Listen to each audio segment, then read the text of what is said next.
سرکار قدموں میں بلائیں گے، بڑی امید ہے سرکار قدموں میں بلائیں گے، کرم کی جب نظر ہوگی مدینے ہم بھی جائیں گے۔ انشاءاللہ اللہ تعالیٰ سب مسلمانوں کو مدینہ پاک کی زیارت نصیب فرمائے۔ تو میڈم صاحبہ، یہ حاضرین شرکاء کی تعداد تو آٹے میں نمک سے بھی کم ہے۔ جی سر، ریکارڈیڈ مل جاتا ہے نا، آف کر دیں ریکارڈنگ دینی تو پھر دیکھیے گا۔ اس کا کوئی تو حل ہونا چاہیے نا۔ حال تو یہی ہے کہ ریکارڈنگ دینا بند کر دیں۔ ہاں جی، جی میڈم کہ لیکچر کا جی فرمائیے جناب۔ سر میں کہہ رہا تھا میڈم کی یہ تجویز ٹھیک ہے، ریکارڈڈ لیکچر نہ ملے گا تو پھر سب لوگ کلاس اٹینڈ کریں گے۔ چلیں جی، بالکل آج پھر ریکارڈڈ لیکچر نہیں سینڈ کیا جائے گا۔ لیکچر کا آغاز کرنے سے قبل 2-3 اہم معروضیاں۔ پیپر میں عام طور پر تجنیس کے حوالے سے ضرور سوال پوچھا جاتا ہے۔ تجنیس کلام میں ایسے الفاظ لانا کہ جن کی جنس ایک جیسی ہو، ہم جنس الفاظ۔ آگے پھر اس کی مزید اقسام ہیں۔ پہلی قسم ہے تجنیس تام، کہ جس میں تمام حروف اور تمام حروف کی حرکات یکساں ہوتی ہیں، یعنی حروف کی شکل، حروف کی تعداد، حروف کی جنس، زیر زبر پیش، ہر چیز ایکول ہوتی ہے، یکساں ہوتی ہے، برابر ہوتی ہے، صرف معنی کا ڈیفرنس ہوتا ہے۔ جیسے کان، کان ایک عضو کا نام ہے اور ایک کان جہاں سے دھات نکلتی ہے۔ جیسے ڈالی، ڈالی بالکل یکساں ہیں۔ تجنیس متشابہ الفاظ اور مترادف الفاظ، ان میں ڈیفرنس ہے۔ تو یہ آپ ڈیفرنس تلاش کیجئے گا، پھر مجھے سینڈ کیجئے گا۔ اچھا، تجنیس میں ایک قسم ہے تجنیس تام، کہ جس میں حروف کی تعداد اور حرکات و سکنات برابر ہوتی ہیں، جیسے ڈالی، ڈالی، کان، کان۔ دوسری جو میں آپ کو بتانا چاہ رہا ہوں وہ ہے تجنیس مرکب۔ مرکب الفاظ کا استعمال ہوتا ہے، تو ایک مصرع میں وہی لفظ مفرد کے طور پر استعمال ہوتا ہے اور دوسرے مصرع میں وہی لفظ مرکب کے طور پر استعمال ہوتا ہے۔ جیسے ایک شعر ہے نا کہ آپ ہی مجھ کو سزا دی دار کی، یہاں دار سے مراد ہے پھانسی۔ آپ ہی مجھ کو سزا دی دار کی، آپ ہی نے خواہش دیدار کی۔ اب یہ دیدار دیکھنے کی خواہش اور دیدار یعنی پھانسی کی سزا دی، تو پہلے مصرع میں جو دیدار دو الگ لفظ ہیں وہ مفرد ہے، اور دوسرے مصرع میں آپ ہی نے خواہش دیدار کی، تو یہاں دیدار مرکب لفظ ہے۔ تو یہ تجنیس مرکب کہلاتی ہے کہ جس میں ایک لفظ ایسا استعمال کیا جائے جو مرکب بھی ہو اور جو مفرد بھی ہو، جیسے دیدار اور دیدار۔ اس کے بعد ہے پہلی معروضی ہے صورت حرام۔ صورت حرام کے کیا معنی ہے؟ یعنی ایسی چیز جو دیکھنے میں خوش نما ہو لیکن ذائقہ میں قابل نفرت ہو۔ صورت حرام کنایتاً یا مجازی طور پر دھوکہ دینے والے شخص کو بھی کہا جاتا ہے۔ مستجاب الدعوات، ایسا شخص کہ جس کی دعا بارگاہ الہی میں شرف قبولیت پائے۔ نعتیہ مجموعہ باریاب انور مسعود صاحب کا ہے۔ انور مسعود صاحب ابھی تک حیات ہیں۔ 1935 میں یہ گجرات میں پیدا ہوئے تھے اور یہ پنجابی کے شاعر ہیں اور فارسی زبان کے استاد ہیں۔ میلا آکھیاں دا ان کا پنجابی شعری مجموعہ ہے، جبکہ میلی میلی دھوپ ان کا اردو کا کلام ہے، سنجیدہ اردو کا کلام ہے، کتا کلامی بھی ہے، اور ان کا نعتیہ مجموعہ ہے باریاب۔ آب خورا، مٹی کے برتن کو آب خورا کہتے ہیں۔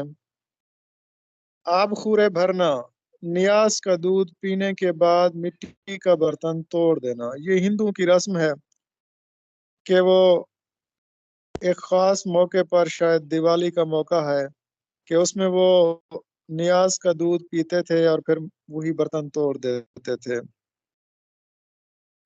اس کے بعد ہے پنجاب میں اردو۔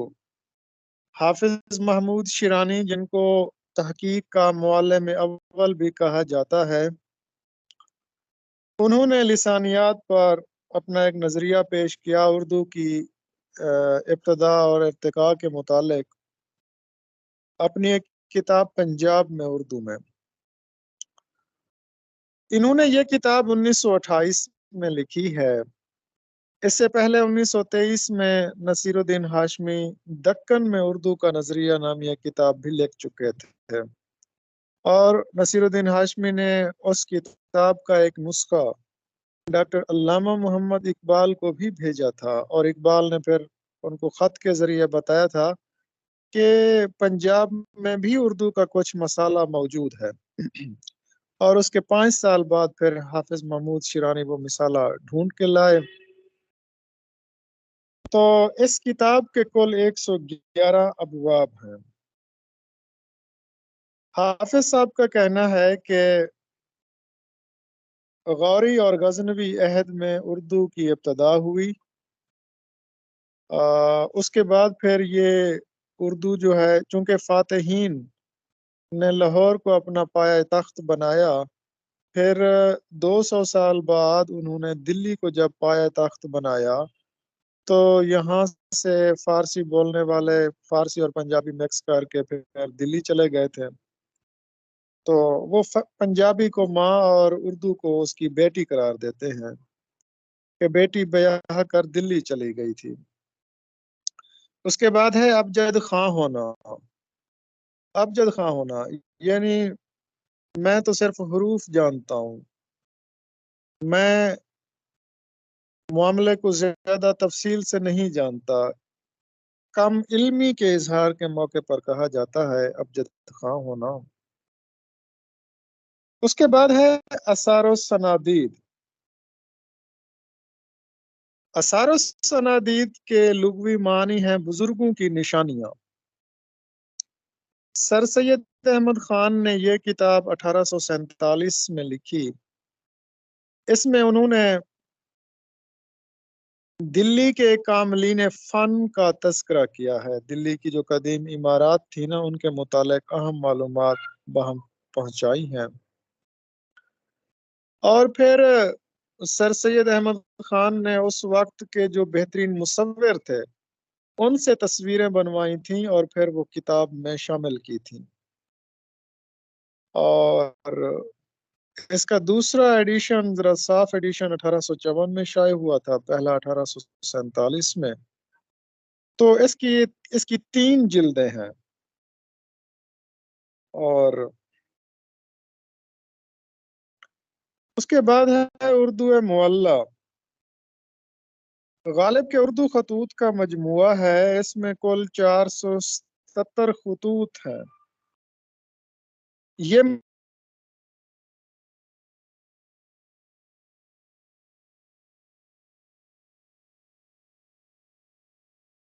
کے عہد میں اردو کو اردو معلّہ کہا جاتا تھا،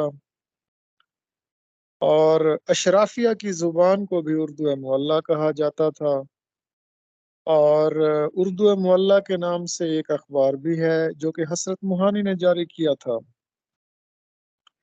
اس کے بعد ہے اردو کی آخری کتاب، اس کے مصنف ہیں ابن انشا، یہ مولانا محمد حسین آزاد کی ایک کتاب ہے، اردو کی پہلی کتاب، اس کی پیروڈی تھی۔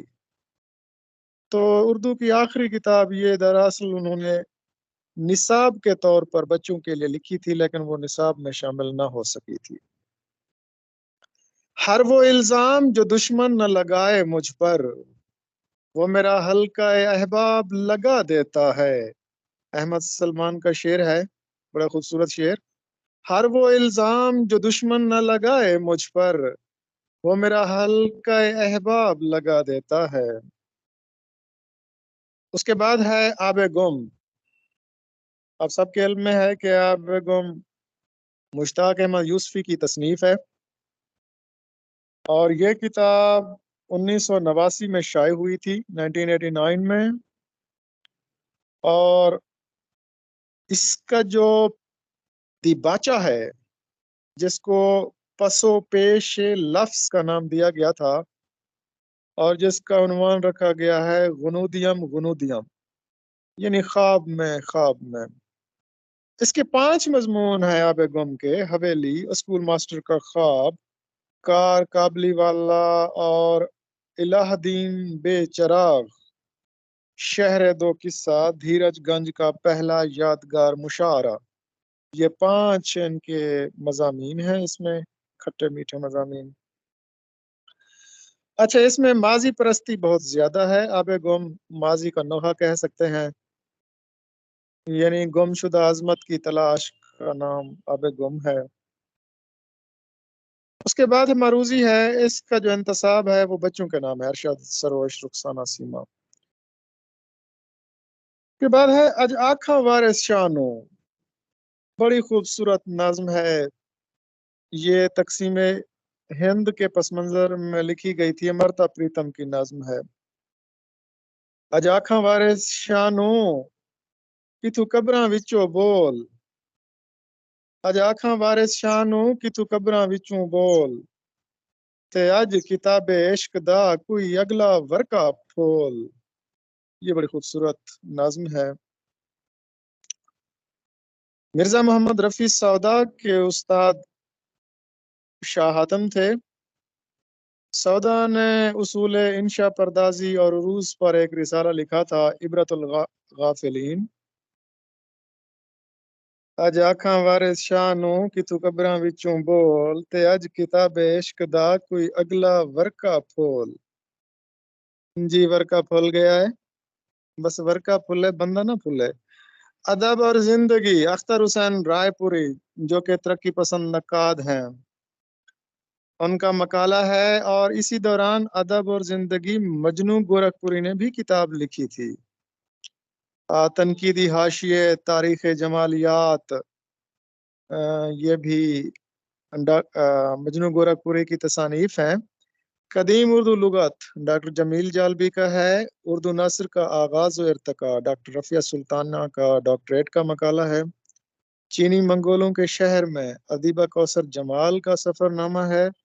دبستان لکھنؤ کی پہلی مثنوی گلزار نسیم، اس پر میری پوسٹ بن چکی ہے اور پچھلے لیکچرز میں بھی بتا چکا ہوں کب لکھی گئی اس کی ساری چیزیں، اور اس کا جو قصہ تھا وہ بھی۔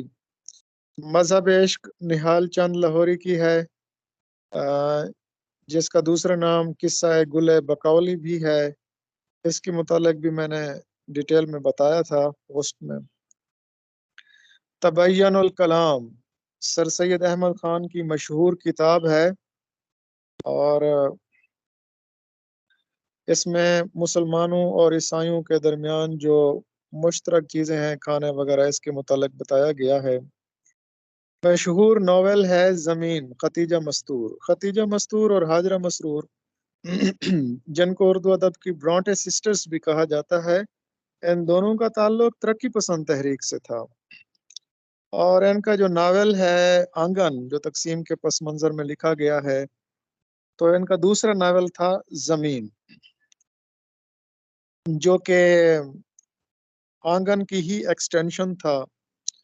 آگ کا دریا سب کے علم میں ہے، قرۃ العین حیدر کا ناول ہے، آگ کا دریا کا عنوان جگر مراد آبادی کے ایک شعر سے لیا گیا ہے، تو آپ میں سے کوئی مجھے وہ شعر سنا سکتا ہے کہ جگر مراد آبادی کا کون سا شعر ہے جس سے ناول کا نام مستعار لیا گیا ہے؟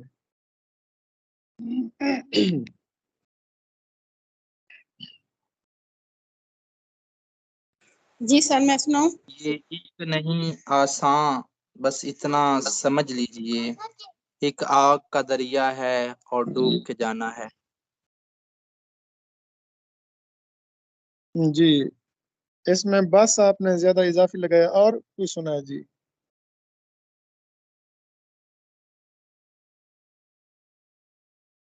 یہ عشق نہیں آساں بس اتنا سمجھ لیجئے، ایک آگ کا دریا ہے اور ڈوب کے جانا ہے۔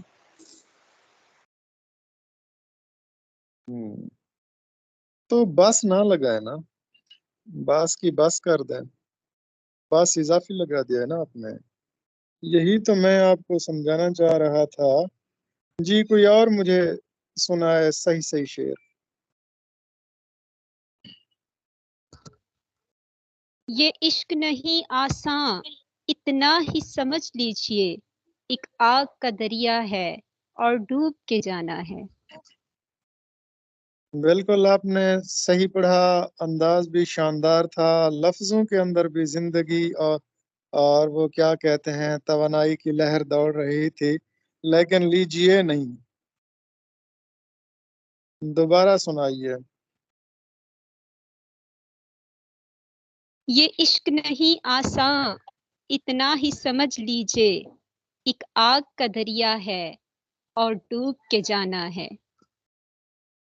اور ڈوب کے جانا ہے، جی بالکل، اب آپ نے بالکل درست شعر پڑھا ہے۔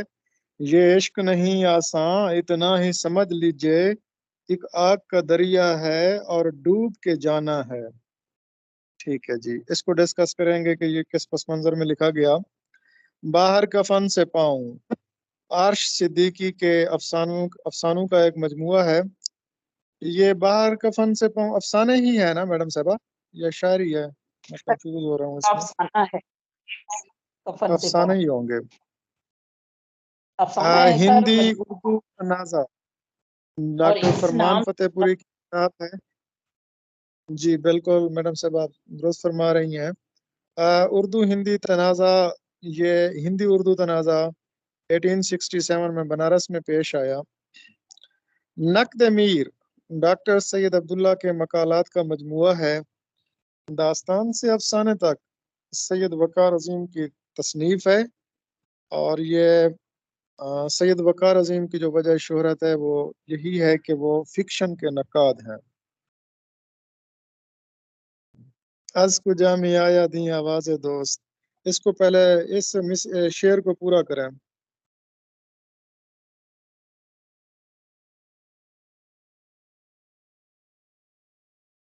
یہ کس نے کہا کہ میری آواز نہیں آ رہی؟ تو آواز پر مولانا رومی کا خوبصورت شعر ہے، از کجا میں آیا دی آواز دوست۔ اس کا پہلا مصرع وہی بندی بتائے کہ جس نے کہا کہ مجھے آواز نہیں آ رہی۔ جی آپ کو یاد ہے؟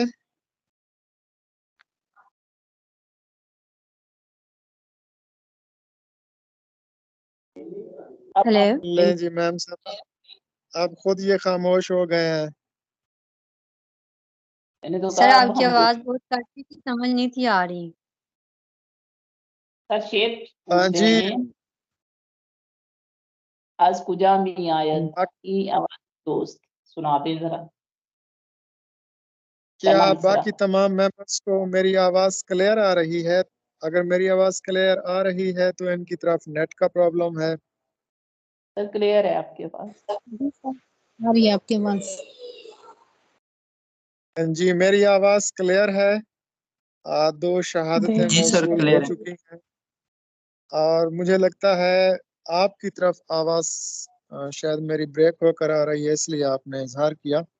خشک تارو خشک چوبو خشک پوست، از کجا می آیا دی آواز دوست۔ اچھا جی، ادبی دنیا مشہور رسالہ ہے، اس کے جو مدیر تھے مولانا صلاح الدین احمد تھے۔ ذات شریف اور شریف زادہ مرزا محمد ہادی رسوا کے ناول ہیں۔ ذات شریف کا لغوی اپنا مجازی معنی کوئی بتا سکتا ہے؟ کنایتاً ذات شریف کس شخص کو کہا جاتا ہے؟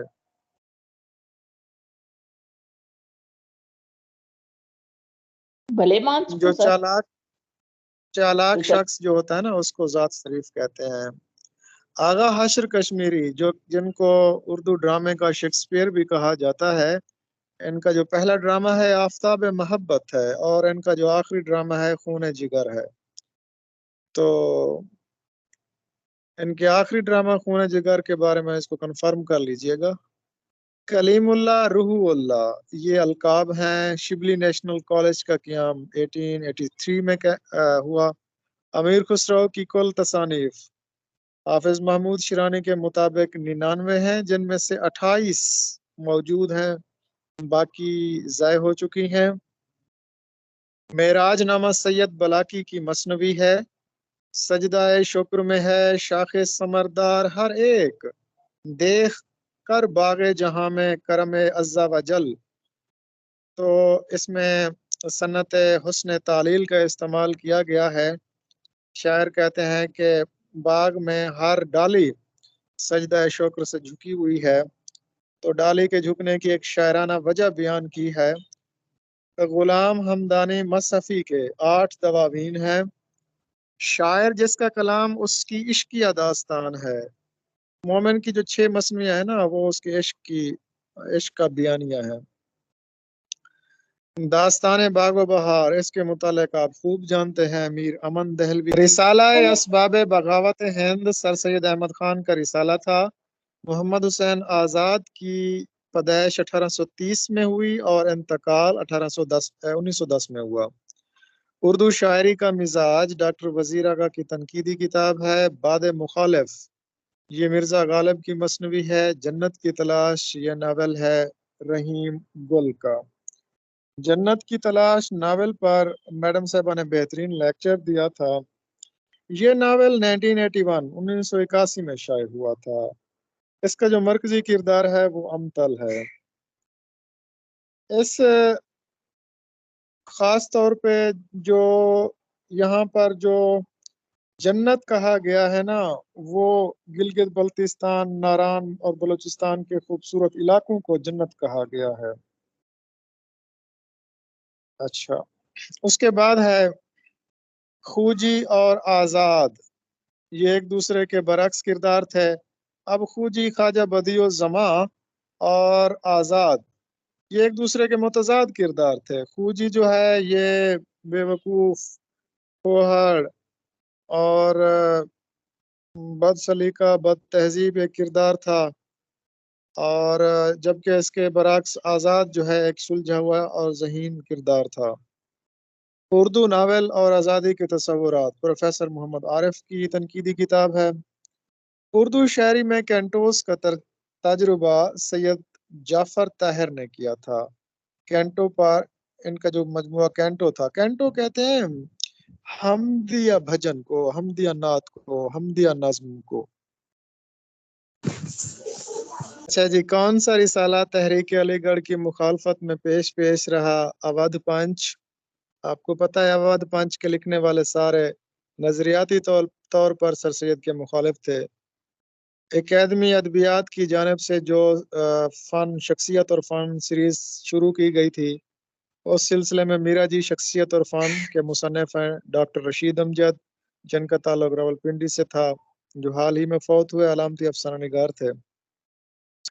ہاتھ کنگن کو آرسی کیا، پڑھے لکھے کو فارسی کیا، اس کا مطلب ہے زہری بات کا بیان کرنا فضول ہے۔ گنجینہ گوہر شاہد احمد دہلوی کے 17 خاکوں پر مشتمل مجموعہ ہے جو کہ 1962 میں شائع ہوا۔ چند یادیں، چند تاثرات، عاشق حسین بٹالوی کے خاکوں کا مجموعہ ہے۔ عبداللہ حسین کا قلمی نام تو عبداللہ حسین تھا، اصل نام محمد خان تھا، اور یہ جو نشیب تھا یہ ان کا ایک افسانوی مجموعہ تھا۔ علم بیان و بدیع پر مشہور کتاب فکر بلیغ علی محمد شاد کی ہے۔